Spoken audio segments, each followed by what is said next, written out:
can we expect any kind of Easter eggs or anything like in Warcraft 3?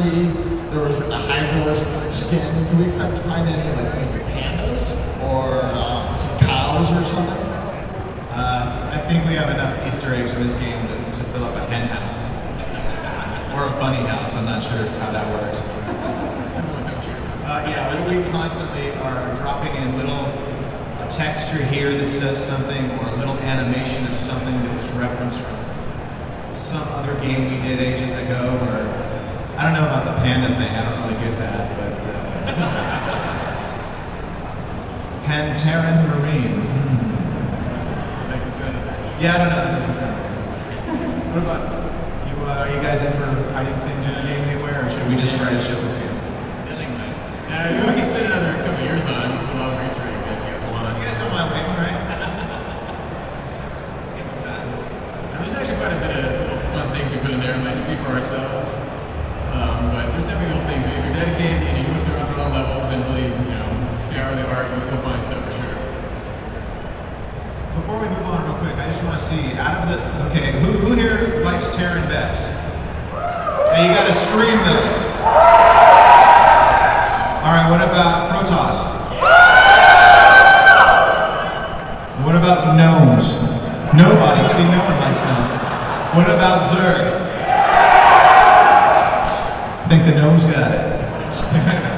Alright, sorry, I just wanted to see. Next question. Alright, this one's a little bit more for Sam. If you remember last year's presentation, just wondering, how many wings do you plan on putting on the Zerg this year? It depends on how many people complain. So what we have now, someone on the forum said this, Dear Sam, how do you feel with all your posturing that Zerglings would never lose their wings, that they don't have the wings now?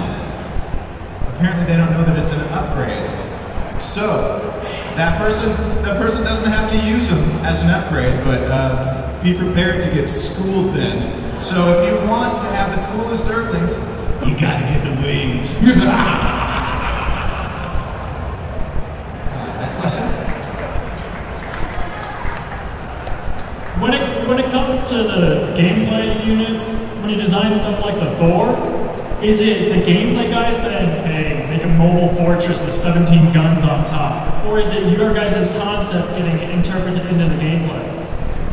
The Thor is the designer's way of saying, artists, you guys are awesome, we'll try to fit this unit in the game somehow. Because that was purely from the art side. We wanted to have a big, giant mech in the game somewhere, right? And obviously the Zerg doesn't really fit. Protoss, we got it with the Colossus, but the Thor, that just seems like an area of the Terrans that we never hit before, so we wanted to put that in there. So the designers have actually made that a functional unit, and you see 3 or 4 of them running around now in almost any kind of mid to late level game, and those are starting to happen a little bit more often. We have these 2-on-2 matches at work, and you start to see these Thors running across the battlefield, and you're just like, run! It's awesome. We actually shrunk them down a little bit too, because people have been building more than just one, so we've had to shrink the size of the Thor because people are playing them a little too much. For Starcraft 2, for units and buildings, what race requires the most detailing and graphics? Want to hit that, Dylan? That's a tough call. I mean, we try to put a lot of attention to detail in everything, and multiple times. As you guys know, we keep iterating all the time and everything. I'd have to say the Zerg might be more time-consuming than most of them, just because even it's organic and you think you can just put out a bunch of crazy shapes and spikes and tentacles. It's kind of controlled chaos, and you really need to figure out what the overall look is going to be before you start splattering webs and wings and goo everywhere. It's I'd say it's pretty even, but Zerg are a little more hard to get a handle on.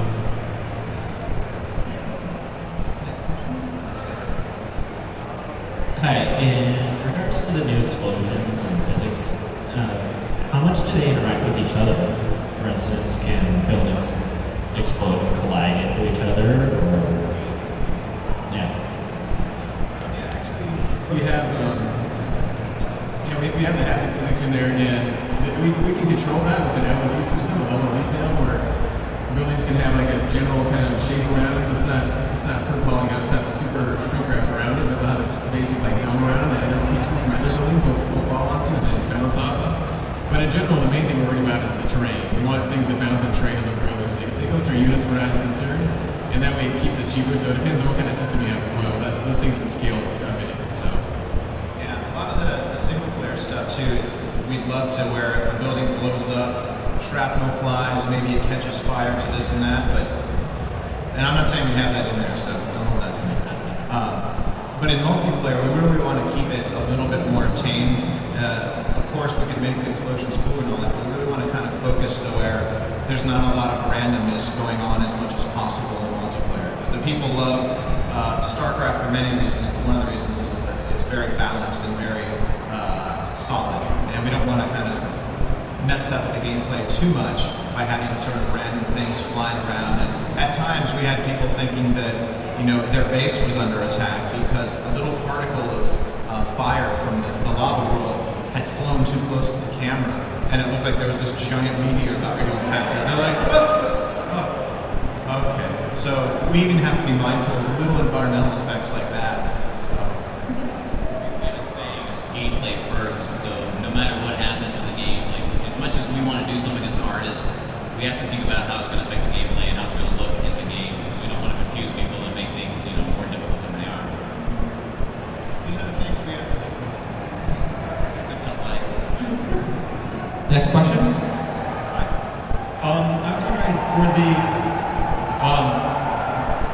destruction and death animations, how do you decide how long to make them so that they don't clutter the field and become distracting? And does that change because this is an RTS where a lot happens versus a game like WoW or something like that?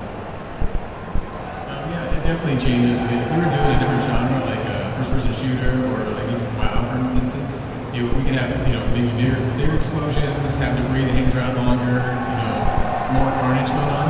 But because it is an RTS, and especially because it's Starcraft, which, as you guys know, it's so fast-paced and frantic, and like Ryan said, gameplay comes first. We got to make sure it's very obvious what's going on with the player. We try and limit it to a certain degree. We usually have the death will be, you know, 2-3 seconds, if not an instant jib, and then we'll the blood and some of the debris will last for about 10 seconds, 10 to 20 seconds, depending on it, and the body probably lasts about an extra 5 to 10 seconds. So we kind of have set parameters, but it really depends on the unit, and we try and vary that up again too. So if everything died at once, you wouldn't see everything spade out exactly at the same time. So there's a lot of variation, a lot of flavor there. But yeah, it definitely plays a huge role in the fact that the gameplay is the most important thing. And some of these battles, you know, you can have 4-on-4 and have this, you know, a couple nukes go off, and suddenly there's, you know, hundreds of dead units, and you really have to take that into consideration. So. Question?